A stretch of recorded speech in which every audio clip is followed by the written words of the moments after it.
Hello everyone, it's David again. We are on Babylon 5, Season 4, Episode 12, Conflicts of Interest.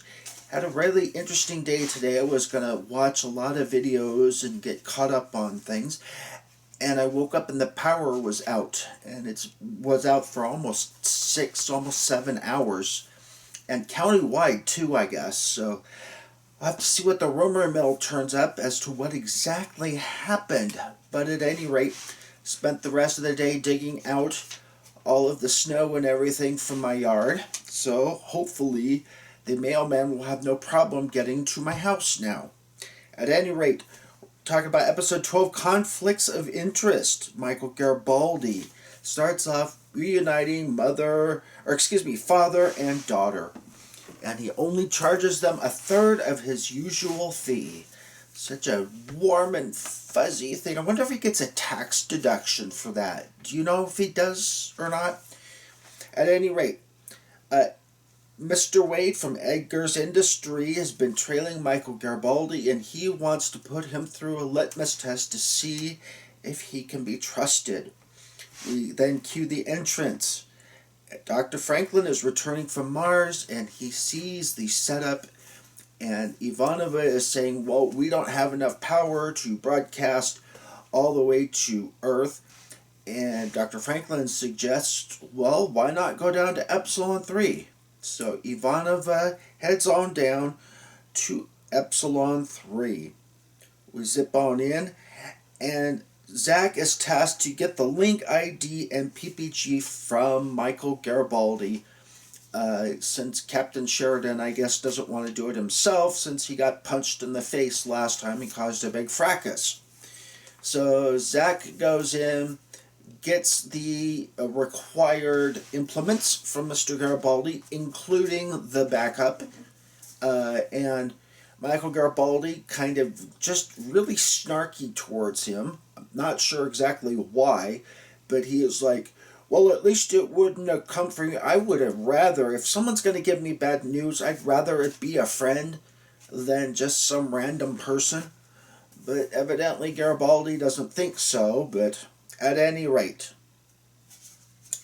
we zip on in, and Michael Garibaldi is watching Daffy Duck when Wade asks to hire Garibaldi for a project that involves going up against his own people. And he says, do you have a problem with that?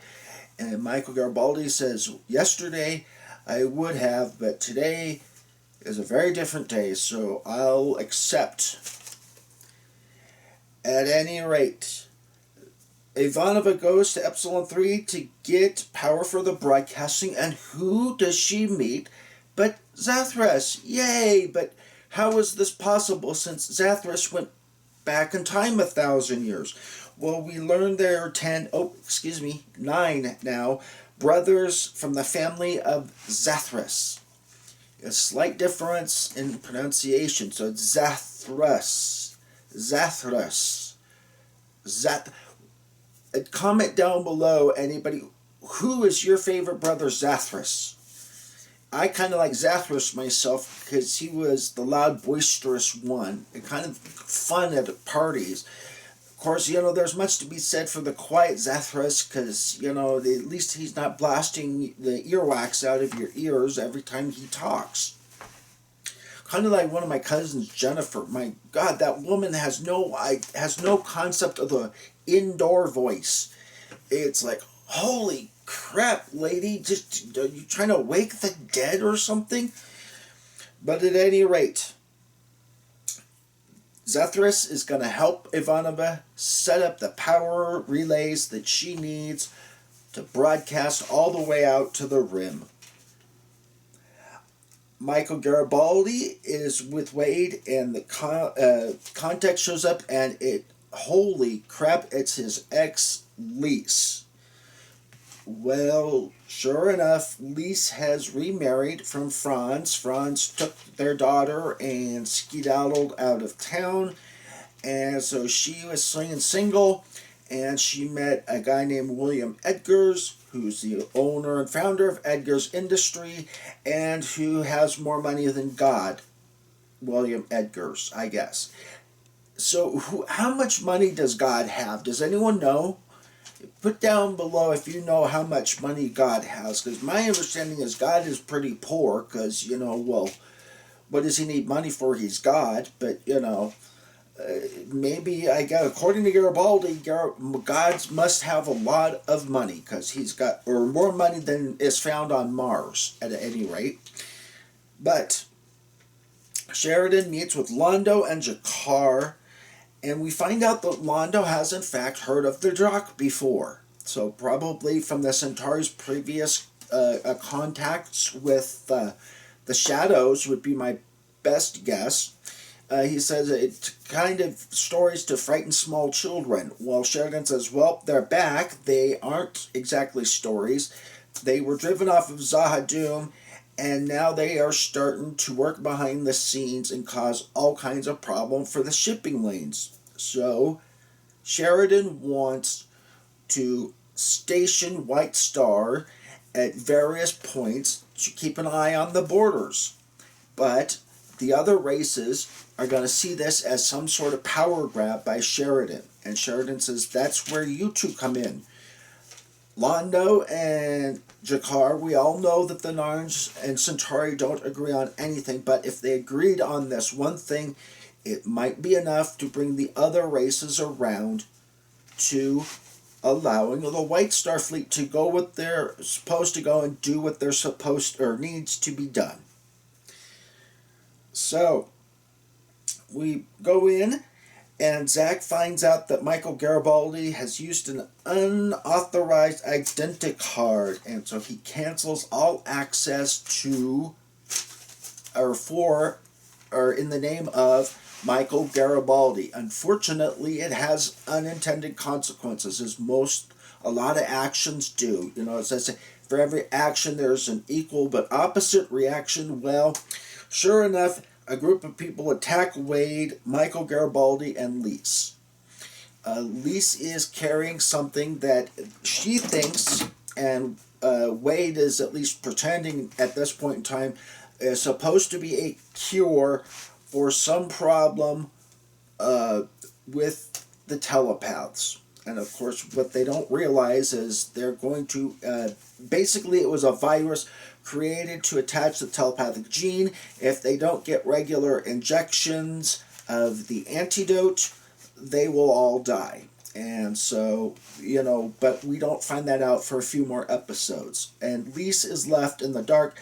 She thinks her new husband is, a great humanitarian. I had, speaking of when Lise showed up, when Garibaldi is doing this double take and then she does the double take of like, what the hell are you doing here?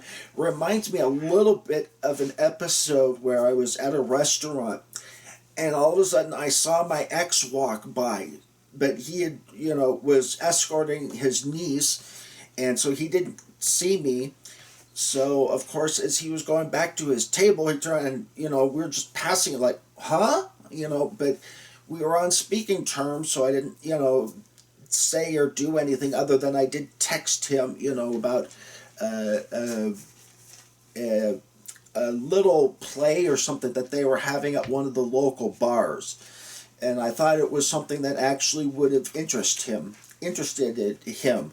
But he and his new partner had something else going on. But at any rate, have you ever had one of those episodes where you just walked in at some random point and there's your ex, and you're like, what the hell are you doing here, kind of a thing? Write, comment down below, and interested to hear what your stories are.